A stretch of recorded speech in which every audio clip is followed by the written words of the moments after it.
Hi everyone. So before I begin, I would just like you to think about this. Do you enjoy being around kids, playing with them, hearing their infectious laughter, and then immediately feeling sorry for yourself that you're all grown up and have to deal with this annoying thing called life? Well, after I'm done speaking to you about how to truly embrace your inner child, kids might even come up to you and go peekaboo. Anyways, on a serious note, I hope that after this talk, all of you develop a whole new perspective on what growing up should be like and what we should retain from our childhood. So, I have been intrigued ever since the age of 8. You know, the age when that devious height checking bar is your worst enemy? Well, for example, when you go to a theme park, you're too tall for all the baby rides, but too short for all the fun rides. It's basically the middle age where you long to grow up. Well, it was since then that I've been hearing this quite unconventional line by my dad. Don't grow up, it's a trap. But before we get into that, let us first define what growing up is.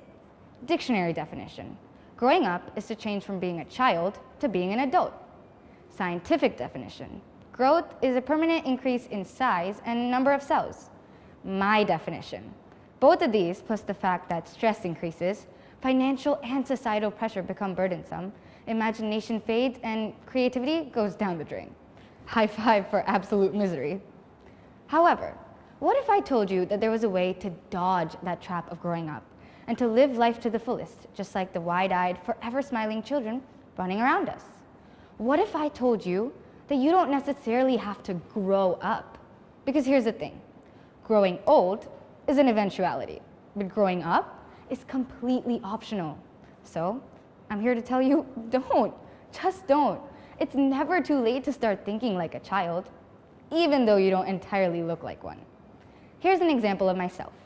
When I was a young girl, I used to be the most annoying kid ever. Mom, I want milk. Dad, I want to play. Ew, I hate milk. Even between all those moments of being finicky, I was extremely curious and wanted to learn and explore about everything.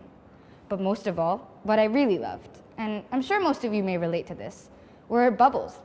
Every day I would go outside in the sunny blue skies and warm weather of California and blow giant bubbles with my array of bubble wands. I even tried to make my own bubble solution. You know, creativity and frugality at its finest. The best part, however, was that even though this experiment ended up with me in a puddle of soapy water and a timeout, I didn't let that drag me down. I wanted to try again, and I did. With the same amount of hope, the same amount of patience, and the same amount of determination as before. And I succeeded. But nowadays, as I've grown up, I dread doing certain things, thinking, why? Why should I waste my time when I've already experienced failure? And that brings me to my first point. Children are optimistic. They never give up. Look at us, viewing the world like it's half bad instead of half good, halting ourselves from reaching our true potential. Why? Because we're afraid. We're terrified of society as if it'll gobble us up if we show any sign of humanity. We're zombies, mindless walking creatures succumbing to daily routines and societal norms. But that's not who we were. It's who we've become. So why can't we just take a step back and try again and again and again until we are the people that we've always wanted to be, not the people who we were made to be? Then only will you be able to inspire others to be free from this trap. So, buck up and bring out that thick-skinned child inside of you. Now tell me, how many times have you thought to yourself, man, where did the time go? Well, that proves point number 2. Children know how to laugh at the past, live in the present, and dream about a remarkable future. This is something many of us struggle with as we grow up. Instead of laughing at the past, we miss it. And we long to just go back to when our problems didn't exist. Instead of living in the present, we latch on to our fear of the upcoming future, and it wrecks us. We become irritated by the thought that everything is changing, and we feel as if what we had in the past will never come back. But that's completely wrong, because when you embrace that hidden playfulness of life, you'll realize that nothing ever changed, and what was once a fantasy can become a reality. And lastly, children are creative geniuses with no limitations. For kids, the world is their canvas. they can do anything, anywhere, with just a touch of imagination. Pablo Picasso once said, "Every child is an artist." The problem is how to remain an artist once we grow up. What we don't understand is that imagination helps us create realities that we never would have thought were possible. It's not something to be looked upon as immature or ridiculous. In fact, it should be praised and respected because it's rare and slowly fading. A study performed for NASA by doctors George Land and Beth Jarman proved that 98% of 5-year-olds fall under the genius level of creativity. Now here's the scary part. The same study proved that only 2% of adults had the capability to score at that level. All of these are traits that we begin to neglect once we grow up. We make each and every aspect of our lives a hassle, a tension-filled tornado tormenting us until we allow it to blow us away. Take a moment to think about this. For how long have you been ignoring the kid inside of you? Years, right? And so, as I grew older, I realized that those bubbles stopped getting larger and larger like they should have. Instead, they got smaller and smaller until they all popped. My curiosity turned into something that was much more rigid.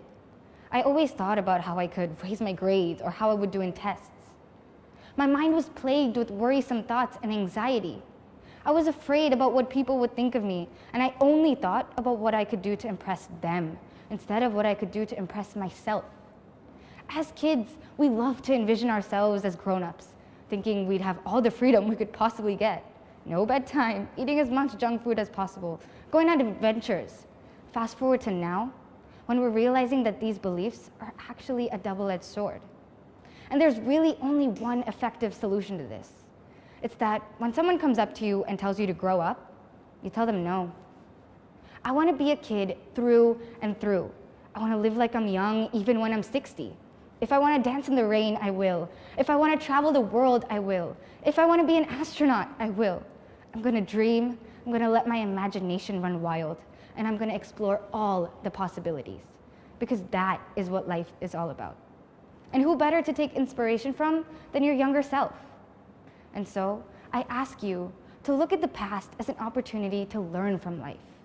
Look at the present as an opportunity to enjoy life. And look at the future as an opportunity to embrace life. Remember those enticing childhood dreams, that vibrant imagination, and those nostalgic memories. And tell me, why have they stopped? Well, it's because growing up is a trap. So don't let it get you.